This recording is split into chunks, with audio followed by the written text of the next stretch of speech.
¿Cómo estamos, chicos? Espero que estén bien, que este inicio de clases para ustedes sea de mucho provecho.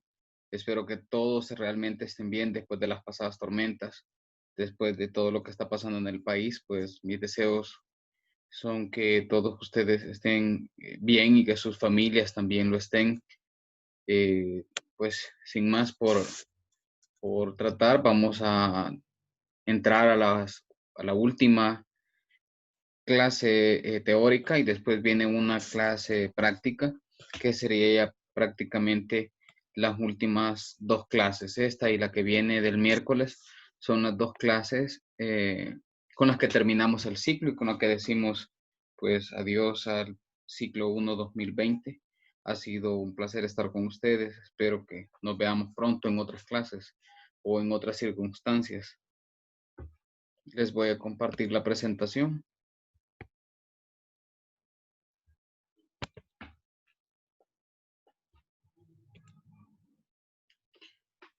Vamos a hablar de la ley. Vamos a hablar de la ley del impuesto a la transferencia de bienes raíces. Y vamos a ver que esta ley es muy corta. Realmente la ley es muy ambigua. Esta es la unidad 3. Es una ley que tiene aproximadamente como 3, 4 páginas. Es bien corta.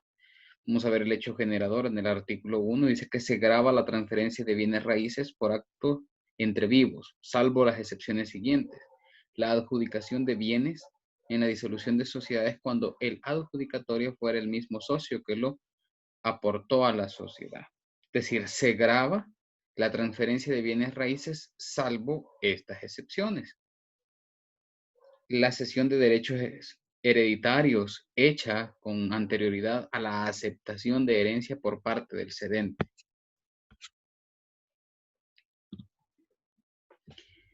La constitución o traspaso de los derechos de usufructo, uso o habitación, es decir, cuando solo se están traspasando los derechos de uso o el usufructo, cuando no hay una venta, cuando solo se está cediendo.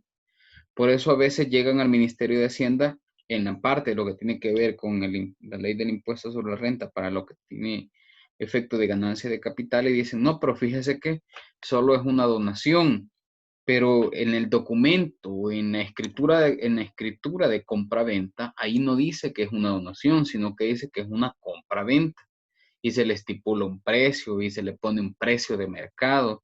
Por lo tanto, está grabado para efectos de renta, que no tiene nada que ver con esta ley porque este es el pago que hace el que compra el bien o el que lo vende. Ahora, la adquisición de bienes por parte del Estado, las municipalidades y demás corporaciones, fundaciones de derecho público y las corporaciones y fundaciones de utilidad pública, salvo disposición legal expresa en contrario. Las instituciones autónomas están sujetas a lo prescrito en el régimen general de excepciones contenidos en el decreto legislativo 276 de fecha 31 de enero de 1986. Ahora, las donaciones para la creación o el fomento del bien de familia, cualquier donación no está afecta al pago de esto.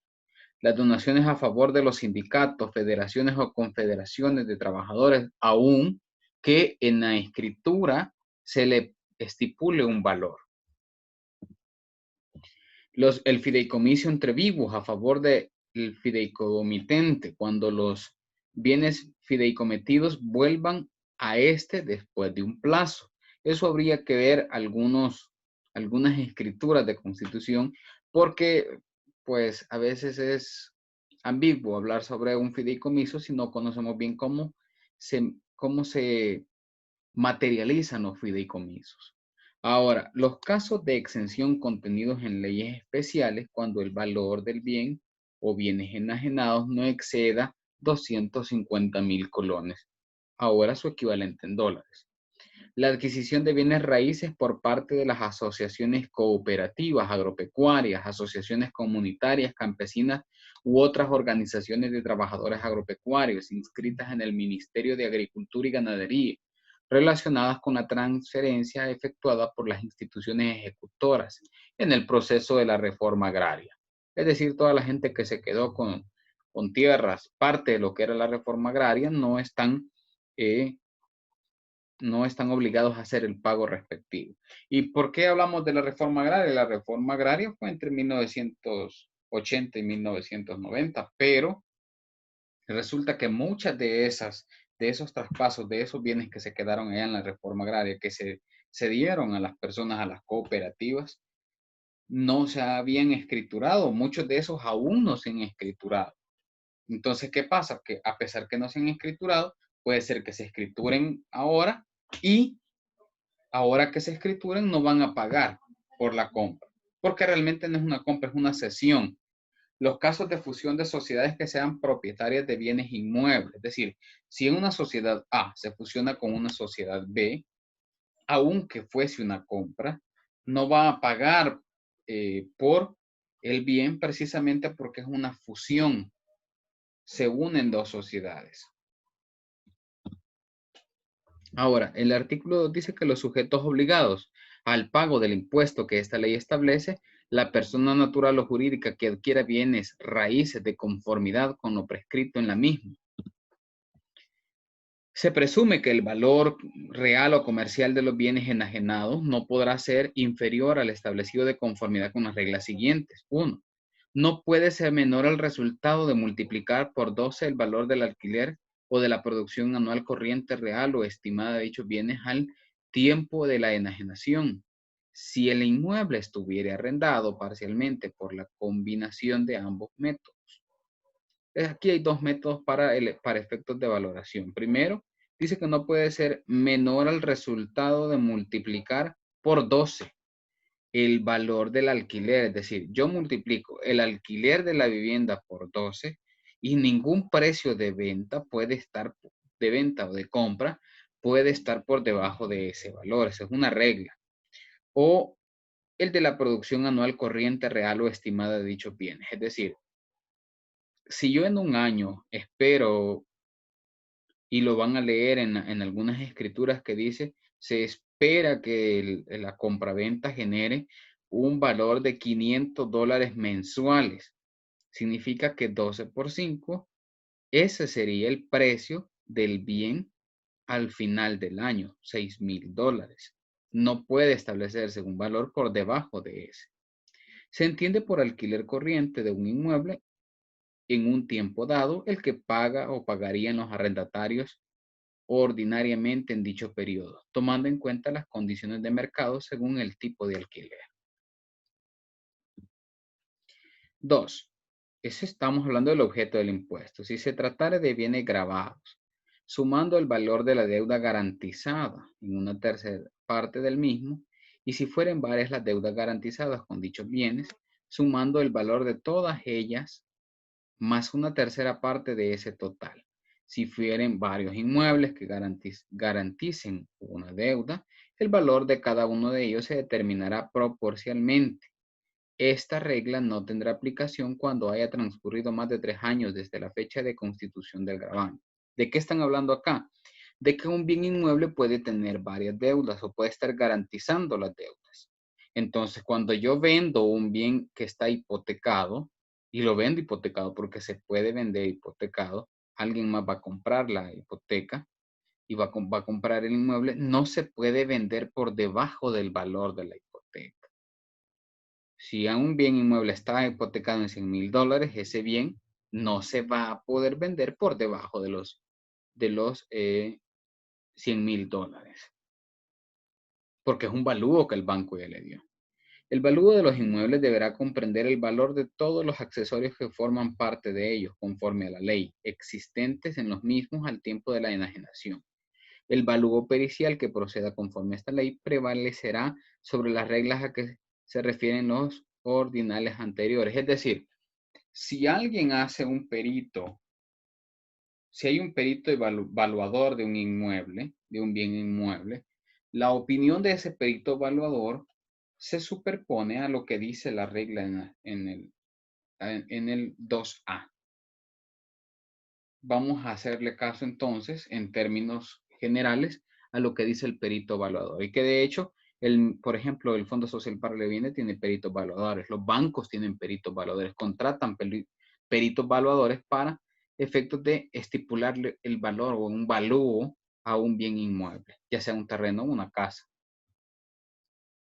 Ahora el artículo 4, que me habla de la tarifa, dice que el pago del impuesto se hará conforme a la siguiente tarifa. Si el valor del inmueble hasta 250,000, entonces no paga.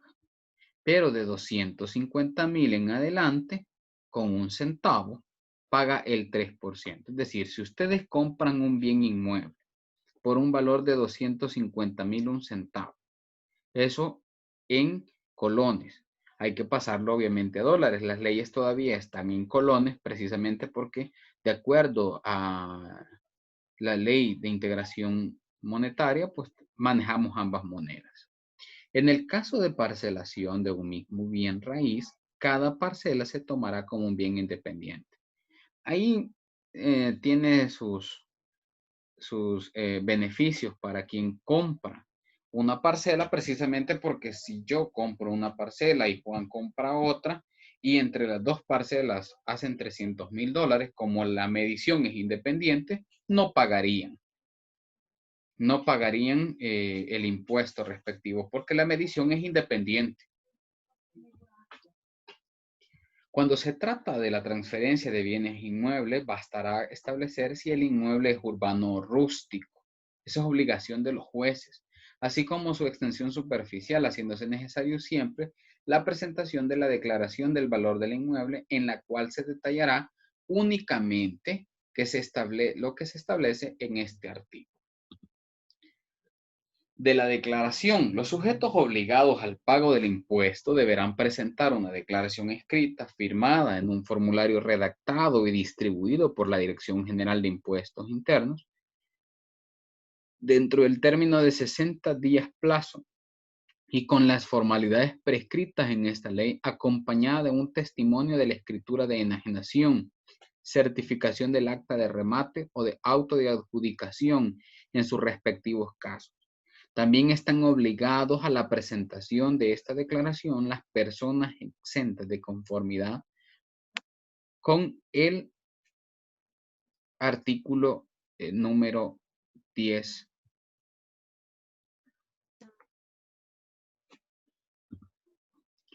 También está obligado todo notario a preguntar a los otorgantes cuando autorice cualquiera de las escrituras de venta, dación, en pago, donación, permuta, constitución de renta vitalicia o constitución a título oneroso de los derechos de usufructo, uso o habitación, si los une algún parentesco, debiendo en caso afirmativo hacer constar en el instrumento que ellos manifiesten. ¿Para qué es eso? Porque hay que establecer un valor si hay un valor de mercado. Hay que establecer pues si hay un valor de mercado y si ese valor de mercado es el que se tomó de referencia, si el bien se tomó a valor de mercado. Eso porque siempre hay algunas eventualidades en algunos casos en los que en la escritura se le pone un valor, pero el valor real de la transacción es otra. Ahora veamos dos cosas. Cuando se compran bienes inmuebles hay dos modalidades, o se vende la nuda o se vende el usufructo. El usufructo solo es el derecho de usar el bien. Y la nuda, pues prácticamente en términos generales es la propiedad del mismo. Por eso es que a veces ustedes van a ver escrituras de constitución en donde le digan que Juan es dueño del 50% de la nuda propiedad y 50% del derecho de usufructo. Y Pedro es dueño del otro 50%, o digamos que Pedro es el dueño del 25% de la nuda propiedad y el 50% del derecho de usufructo. Pero por ahí está María, que es dueña del 25% de la nuda propiedad restante, es decir, de la que faltaba. Término de presentación de la declaración. Dentro de los 60 días siguientes a la fecha de la escritura pública, certificación del acta de remate, auto de adjudicación en su caso, deberá presentarse la declaración respectiva en cualquier delegación fiscal. Tal declaración se hará en los formularios redactados por la Dirección General de Contribuciones Directas, que serán proporcionados gratuitamente y deberá llenarse con toda la información requerida. Los delegados fiscales remitirán las declaraciones recibidas a la Dirección General de Contribuciones Directas sin más trámite qué tal razón de lo presentado. Ahora, ¿qué pasa? Aunque la venta no se haga por encima de los 250,000, el formulario siempre debe presentarse, es decir, sin pago. Lo mismo pasa con la gente que vende, que tiene que presentar su F944 aunque no tuviese ganancia, o si es la primera casa de habitación. Eso refiriéndonos a renta, estamos un poquito mezclando lo que tiene que ver con la venta de un bien inmueble. Ahora veamos de la inscripción, el artículo 9. De acuerdo al presente, cuando se presente a inscripción en el registro de la propiedad raíz e hipotecas un instrumento de los que exprese el artículo 6 de esta ley, deberá el registrador exigir la entrega del duplicado de recibo, sin el cual no podrá verificar la inscripción solicitada. Al devolver el instrumento inscrito o no, se hará constar al pie del mismo la entrega de la copia del recibo, por medio de una razón firmada por el registrador. La razón es una firma del registrador y un sello. Los recibos entregados se remitirán mensualmente a la Corte de Cuentas de la República con el informe sucinto de las inscripciones que hayan hecho en el mismo periodo. Eso es para efectos de lavado de dinero y blanqueo de capitales. Queda obligado asimismo el registrador a prestar toda su colaboración con los funcionarios y empleados de la Dirección General de Contribuciones Directas en el desempeño de sus funciones, en las diligencias que se susciten para la comprobación de la autenticidad de los documentos aludidos. Y eso pues prácticamente sería todo lo que tiene que ver con esta presentación. Es un placer para mí haber estado con ustedes. Bendiciones.